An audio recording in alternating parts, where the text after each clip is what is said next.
Subhanahu wa ta'ala, saya coba mengambil tema kisah ya, biar nggak bosen. Kalau materi terus bosen.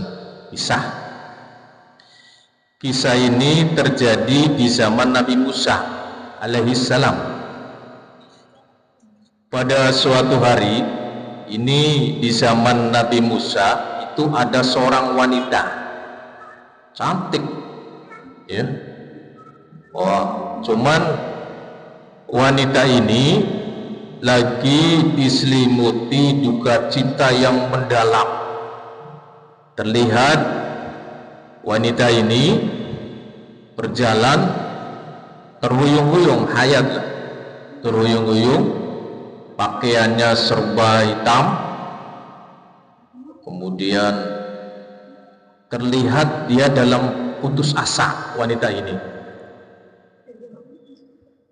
tudung kepalanya pun rapat hampir seluruh wajahnya, tanpa hias muka, namanya sedih, duka cita. Kulitnya bersih, badannya ramping, kemudian hatinya ini lagi ada masalah. Dia melangkah mendekati rumahnya Nabi Musa alaihissalam. Siapa bu yang mendatangi rumah Nabi Musa? Seorang wanita. Lagi mendukaklah wanita ini. Lantas wanita ini mengetuk rumah Nabi Musa alaihissalam. Ketuklah pintunya dari dalam. Assalamualaikum. Waalaikumsalam. Siapa di luar? Saya Nabi Allah Musa. Wah, perempuan. Silakan masuk. Lantas perempuan ini berjalan masuk. Maaf Nabi Allah Musa alaihissalam. Ya nggak apa-apa, silakan duduk. Masuk. Sambil masuk, kepalanya menunduk. Wanita ini air matanya berderai. Wahai Nabi Allah, doakan saya wahai Nabi Allah, tolonglah saya agar Tuhan berkenan mengampuni dosa keji saya. Nabi Musa agak ini, apa dosamu wahai wanita? Kamu segitunya, saya lihat muka kamu itu sedih luar biasa, duka cita luar biasa. Ada apa? Sampai kamu datang ke rumahku, minta didoakan diampuni dosaku yang sangat keji. Ada apa dosamu? Tanya Nabi Musa. Agak terkejut, karena dosa keji. Berarti kan dosa luar biasa ini. Saya takut mengatakannya wahai Nabi Allah. Jawab wanita ini. Udah katakan, jangan ragu-ragu. Desak Nabi Musa alaihi salam. Sudah, kamu ngomong saja, nggak apa-apa, nggak ada orang, saya aja yang di sini. Tak lama kemudian perempuan ini secara ketakutan lah ya. Wahai Nabi Allah Musa, saya telah berbuat zina ya Nabi Allah. Kepala Nabi Musa kaget ya, kemudian kaget aja gitu. Berzina itu termasuk dosa besar. Ya Nabi Allah, saya telah berzina. Ini Nabi Musa langsung hatinya tersentak Nabi Musa. Lalu perempuan itu meneruskan, wahai Nabi Allah, saya berzina, lantas saya hamil di Nabi Allah. Setelah anak itu lahir, saya cekik lehernya sampai mati ya Nabi Allah. Sambil menangis itu, penyesalan yang luar biasa tulus dari hatinya. Lantas Nabi Musa sedikit apa itu? Marahlah. Muka berang Nabi Musa itu Kalau marah itu jangan tanya lagi. Pernah sempat itu marah dengan Nabi Harun, itu dijambak janggutnya itu oleh Nabi Musa. Kenapa? Suruh jagain umatnya, ditinggal nih 40 hari. Pas pulang kaumnya menyembah sapi. Dijambak, memang Nabi Musa begitu. Lantas muka berang mengadit, perempuan celaka, pergi kamu dari sini. Ya Nabi Allah, saya minta doakan untuk Allah, pada Allah agar dosa kami diampuni. Sudah kamu pergi, celaka kamu. Dosamu terlalu berat, sudah berzina, kamu membunuh anakmu sendiri.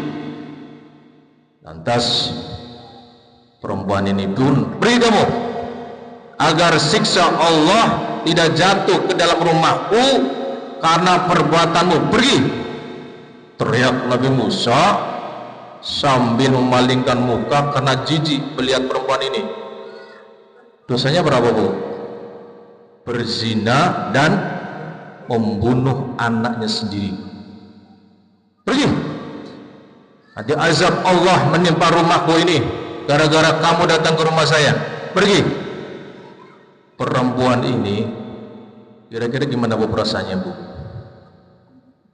Nangis hancur.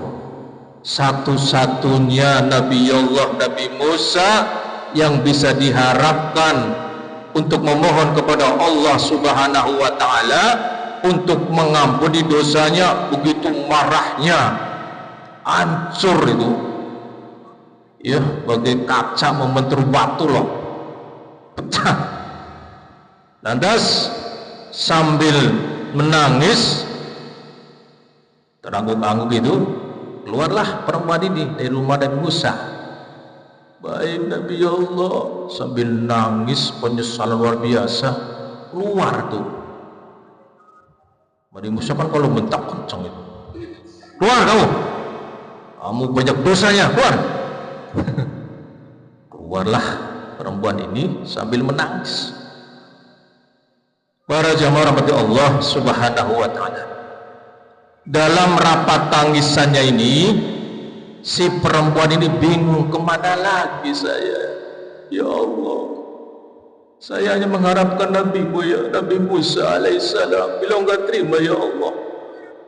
Bingung, kacau balolah, terbayang olehnya betapa dosa besar dosanya ini sampai Nabi Allah Musa alaihissalam mengusirnya. Sepeninggalnya, perempuan udah keluar nih, pergi dengan hati sedihlah, ya, hati tulus benar, menyesal telah membunuh anaknya, telah berbuat perzinahan. Sepeninggalnya ini, malaikat Jibril turun atas perintah Allah Subhanahu wa Ta'ala mendatangi Nabi Musa. Lantas Jibril berkata, "Hei Musa, aku atas perintah Allah Subhanahu wa Ta'ala, mengapa engkau menolak seorang wanita yang hendak bertobat dari dosanya? Kenapa wahai Musa alaihissalam? Tidakkah engkau tahu ada dosa yang lebih besar dari dosa perempuan itu?" Nabi Musa didatangin malaikat Jibril, ditanya begitu, bingung jawabannya. Nabi Musa terperanjat, "Wahai Jibril, adakah dosa yang lebih besar dari kekejian wanita pezina itu dan pembunuh itu?" Tutur Nabi Musa dengan penuh rasa ingin tahu, ada dosa yang melebihi dari dosa tersebut. Para jamaah rahmati Allah Subhanahu wa Ta'ala, lantas Nabi Musa penasaran, "Wahai Jibril, beritahukanlah kepada kami, adakah dosa yang lebih besar dari perempuan yang hina itu?" Lantas Nabi Jibril menjawab, ada. Kata malaikat Jibril. "Dosa apa itu wahai Jibril?" Saya ingin tahu ya wahai Jibril. Tanya Nabi Musa. Lantas Jibril menjawab, orang yang meninggalkan sholat dengan sengaja dan tanpa menyesal, itu wahai Musa dosa besar yang melebihi dari dosanya si perempuan itu. Orang itu dosanya lebih besar dari dosa wanita tersebut, meninggalkan sholat, meninggal ini tanpa ada rasa penyesalan sama sekali. Mendengar penjelasan itu, lantas Nabi Musa alaihissalam memanggil kembali wanita tersebut untuk menghadap dirinya. Lantas Nabi Musa dengan penuh penyesalan, maafkan saya ya wahai wanita, ada apa wahai Nabi Allah memanggil kami? Sini duduk, ayo kita angkat tangannya kepada Allah subhanahu wa ta'ala, mohon kepada Allah subhanahu wa ta'ala. Lantas Nabi Musa mengangkat tangannya dengan khusyuk memohon ampunan kepada Allah subhanahu wa ta'ala untuk perempuan tersebut. Para jamaah rahmati Allah subhanahu wa ta'ala, kenapa orang yang meninggalkan sholat tanpa ada rasa penyesalan, orang yang meninggalkan sholat dengan sengaja tanpa penyesalan, sama saja orang berpendapat sholat itu tidak wajib, tidak perlu atas dirinya, seakan-akan dia menganggap remeh perintah Allah subhanahu wa ta'ala, bahkan seolah-olah menganggap Tuhan tidak punya hak untuk mengatur dan memerintah hambanya. Subhanallah.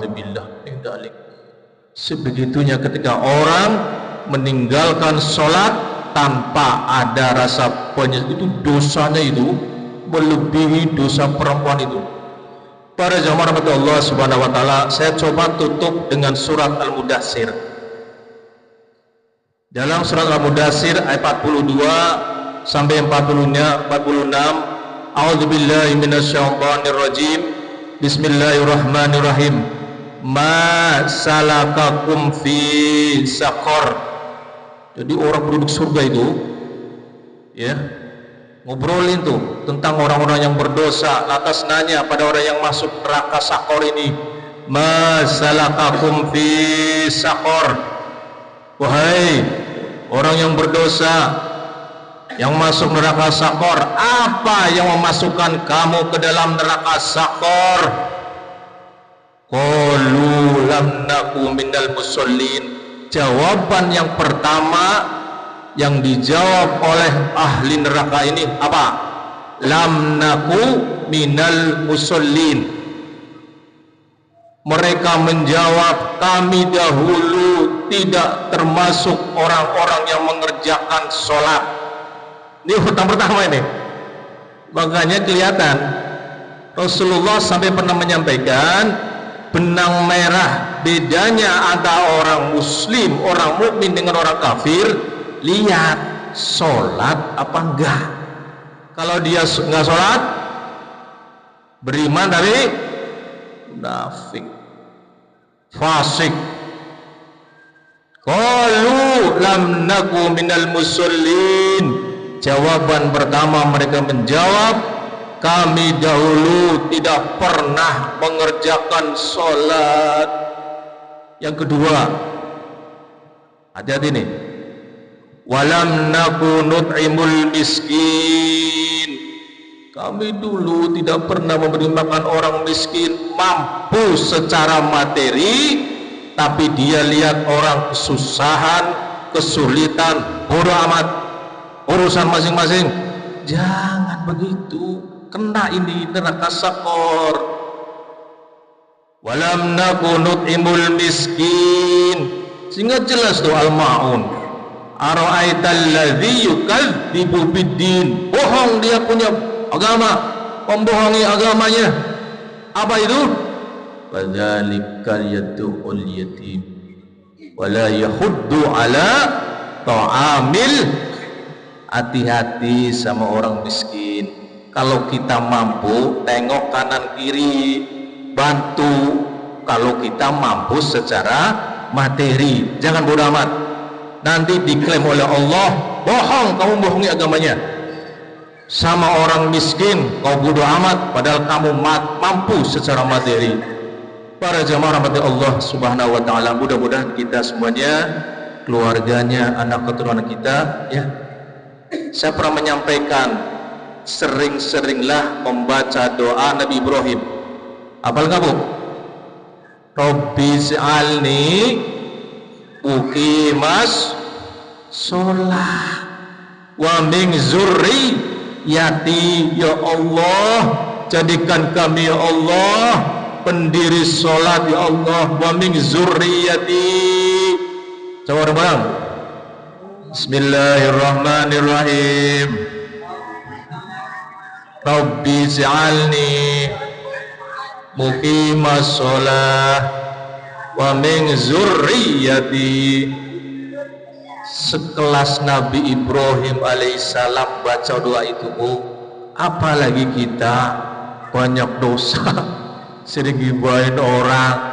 Nabi, makanya jangan heran keturunannya Nabi Ibrahim diangkat oleh Allah jadi Nabi dan Rasul. Doa itu tuh diantaranya, Rabbi ij'alni muqimas sholah wa min zurriyyati. Subhanakallahumma wa bihamdika asyhadu an la ilaha illa anta astaghfiruka wa atubu ilaik. Kurang lebihnya kami mohon maaf. Assalamualaikum warahmatullahi wabarakatuh.